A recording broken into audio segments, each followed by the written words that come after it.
Artificial intelligence. I mean, it is completely reshaping our world at a mind-bending pace. It's unlocking these incredible new possibilities, while at the same time raising some of the deepest, most profound challenges we have ever faced as a species. Okay, so let's dive into this.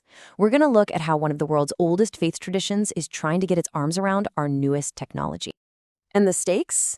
They could not be higher. I mean, when you have tech leaders like Elon Musk using language that is this apocalyptic, you know the conversation is about something truly existential. We are not just talking about better search results here. We're talking about the future of humanity itself. And right inside Christian thought, you can feel this tension. It's almost electric. Is AI a providential gift, a divine tool that we're supposed to use for good, or is it an idolatrous threat, a kind of modern-day Tower of Babel that's just born from our own pride? This, right here, is the central conflict we're going to be exploring. So here's our roadmap. We'll kick things off by looking at the global race to build an ethical blueprint for AI.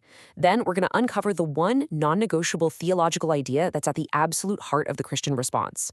From there, we'll dive into the real-world tensions AI creates for our human experience, see how theology is actually turning into action, and we'll wrap up with a really helpful framework for how to engage with this new age. All right, first up, building that ethical blueprint. As AI's influence just explodes, institutions all over the world, governments, companies, you name it, they are scrambling to create some guardrails, some rules of the road to make sure this powerful technology actually serves us instead of harming us. Now, what's so fascinating here is how much agreement there is. You've got these major secular organizations like the EU and the OECD, and they've basically all landed on a core set of principles. It's the stuff you'd hope to see, right? Things like making sure there's always human agency and oversight, demanding fairness and non-discrimination. This is kind of the global baseline for ethical AI. Okay, so that's the baseline. Now, watch what happens when we look at the religious frameworks. You'll see a lot of the same words: agency, justice, the common good, but the foundation is totally different. They're starting from these deeply theological places, like the image of God, this idea of biblical stewardship, and our moral responsibility to God. And this slide right here, this is the key. It perfectly shows the difference. See, religious ethics doesn't just toss out the secular principles. It actually deepens them. It extends them. So a secular concept like well-being gets expanded to include this massive responsibility for creation care and a deep concern for our spiritual formation. It just adds this whole other layer to the conversation.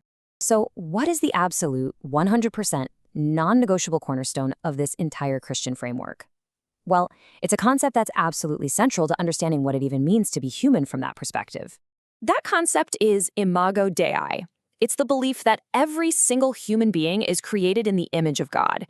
And what that means is that our value, our worth, isn't based on what we can do or how productive we are or how smart we are. Our dignity is just built in. It's a gift from our Creator. And that right there becomes the ultimate yardstick you measure any technology against. And this declaration from a major evangelical statement just makes it crystal clear. From this viewpoint, you can never, ever assign a piece of technology the same level of worth or moral agency as a human being. It's not even on the table. Human dignity, because of imago Dei, always has to be the main thing. Okay, so that's the big principle, but how does it actually apply to the messy, complicated realities of our lives? How does imago Dei actually guide us when we're dealing with AI out here in the real world?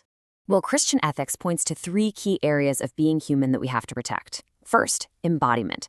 The idea that we're not just brains in a jar, we are physical beings and our bodies matter. Second, relationality. We were made for real, authentic, person-to-person connection. And third, and this is a big one, vulnerability. The idea that our limits, our struggles, even our mortality aren't just bugs to be fixed, they're essential parts of what makes life meaningful. And this all leads to some really tough questions. For instance, can an algorithm, a chatbot, really give someone pastoral care? I mean, think about it. We're already seeing that therapy and companionship is one of the top uses for these things. People are turning to AI for their deepest, most personal needs, and that raises huge red flags about replacing real, embodied human connection. And what about our jobs? The Church of England, for one, really emphasizes that purposeful work is a key part of human flourishing.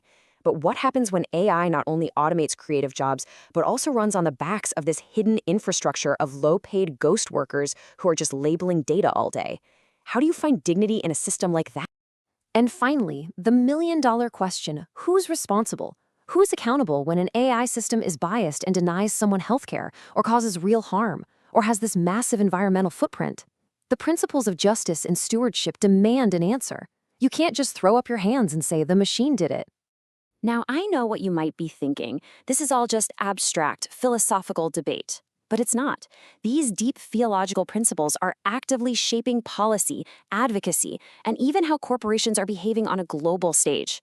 And a key term here is algorithmics. It's this whole new field that's all about the practical side of this, taking ethics and actually embedding those moral principles right into the design, into the code of the AI systems we're building. A perfect example of this in action is the Rome Call for AI Ethics. It's this huge initiative championed by the Vatican, and it lays out 6 core principles for ethical AI. Things like transparency, inclusion, accountability, impartiality, reliability, and security. And get this, look at the coalition that's signed on. This isn't just some religious document tucked away in a library. It's bringing together major faith leaders, Christian, Jewish, and Muslim, with tech giants like Microsoft and IBM, and global organizations like the UN. This is faith-based ethics having a real seat at the grown-ups table. And it's not just at the top. It's happening at the denominational level, too. You've got Southern Baptists passing resolutions, Catholics publishing these super detailed guides, Lutherans flagging the real-world risks, Episcopalians starting task forces.